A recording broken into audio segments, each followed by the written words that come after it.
அனைவருக்கும் வணக்கம். இன்று கர்நாடக மாநிலத்தில் ஹுஸ்கூர் எனும் ஊரில் அமைந்துள்ள ஸ்ரீ மத்துராம்மா கோவில் பற்றி தெரிந்து கொள்வோம். கர்நாடக மாநிலத்தில் அணைக்கல் மாவட்டத்தில் ஹுஸ்கூர் எனும் ஊரில் அமைந்துள்ள ஸ்ரீ மத்துராம்மா கோவில் மிகவும் விசேஷமானது. நோய், விபத்து என நமக்கு வரவிருக்கும் ஆபத்துக்களை விலக்கி அமைதியும் வளமும் வழங்கும் தாய் தெய்வமாக மத்துராம்மா வணங்கப்படுகிறாள். 1000 வருடங்கள் பழமை வாய்ந்த இந்த கோவில் பெங்களூருவிலிருந்து சுமார் 26 கிலோமீட்டர் தூரத்தில் அமைந்துள்ளது. மத்துராம்மா கோவில் கருவறையில் 2 தாய் விக்கிரகங்கள் உள்ளன. அவற்றை தொட்டம்மா பெரியம்மா என்றும் சிக்கம்மா சின்னம்மா என்றும் பக்தர்கள் அன்புடன் அழைக்கின்றனர். ஒருமுறை திப்பு சுல்தானின் படை ஆங்கிலேயர்களுடன் போரிட்டுவிட்டு திரும்பி வரும் வழியில் உஸ்கூரில் தங்கியது. கோயிலை கண்ட போர் வீரர்கள் அதனுள் தங்கம் மற்றும் வைர நகைகள் இருக்கும் என்றெண்ணி அவற்றை கைப்பற்றுவதற்காக கோவிலுக்குள் செல்ல முயற்சி செய்தனர்.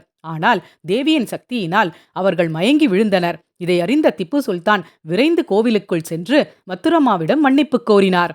மேலும் ஆடை, ஆபரணங்கள் மற்றும் பூக்களை காணிக்கையாக தருவதாகவும் வேண்டிக் கொண்டார். உடனே மயங்கி கிடந்த வீரர்கள் எழுந்து அமர்ந்தனர். திப்பு சுல்தான் மகிழ்ந்தார். வைரமாலை மற்றும் தங்க நகைகளை கொடையாக செலுத்தினார். மட்டுமின்றி ஆண்டுதோறும் நடைபெறும் திருவிழாவிற்கு தவறாமல் வந்து கூடை கூடையாக பூக்களை காணிக்கை செலுத்தி வழிபட்டார் என்றும் கூறுகிறார்கள். இதற்கு சான்றாக இன்றும் அணைக்கல் தாலுகா அலுவலக கருவூலத்தில் திப்பு சுல்தான் மத்துராமாவிற்கு அளித்த நகைகள் உள்ளன.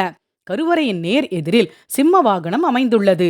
கருவறையின் உள்ளே மஞ்சள் பூசிய முகத்துடனும் கடிந்த பார்வையுடனும் அக்கா தங்கையாக 2 அம்மன்கள் குடிகொண்டுள்ளனர். இந்த கோவிலின் மந்திரங்கள் எதுவும் சொல்வதில்லை. தனியாக குருக்கள் இல்லை. உள்ளூர் மக்கள் குடும்பத்துக்கு ஒருவர் எனும்படி நாளுக்கொருவராக வந்து பூஜை செய்கிறார்கள். கணவரின் நீண்ட ஆயுள் மற்றும் ஆரோக்கியத்திற்காக பெண்கள் மத்துராமாவிற்கு புடவை காணிக்கை அளித்து பூஜை செய்கிறார்கள்.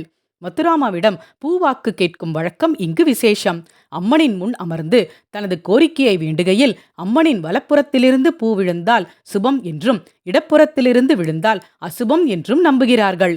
அன்னையின் அருள் இருந்தால் பொன்னும் பொருளும் சேரும் என்பது நம்பிக்கை. செவ்வாய், வெள்ளி மற்றும் அமாவாசை நாட்களில் பக்தர்கள் மத்துராமாவிற்கு எலுமிச்சை பழம், பூசணிக்காய், அச்சு வெல்லம் ஆகியவற்றில் நெய் தீபம் ஏற்றி வழிபடுகிறார்கள். திருமணத் தடை நீங்க, சொந்த வீடு கட்ட, குழந்தை பிறக்க, கண் திருஷ்டி போக என சகலவிதமான பிரார்த்தனைகளும் இங்கு நிறைவேறுவதாக பக்தர்கள் கூறுகிறார்கள்.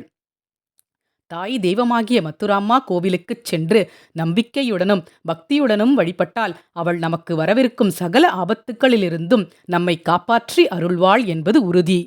நன்றி. வாழ்க வளமுடன்.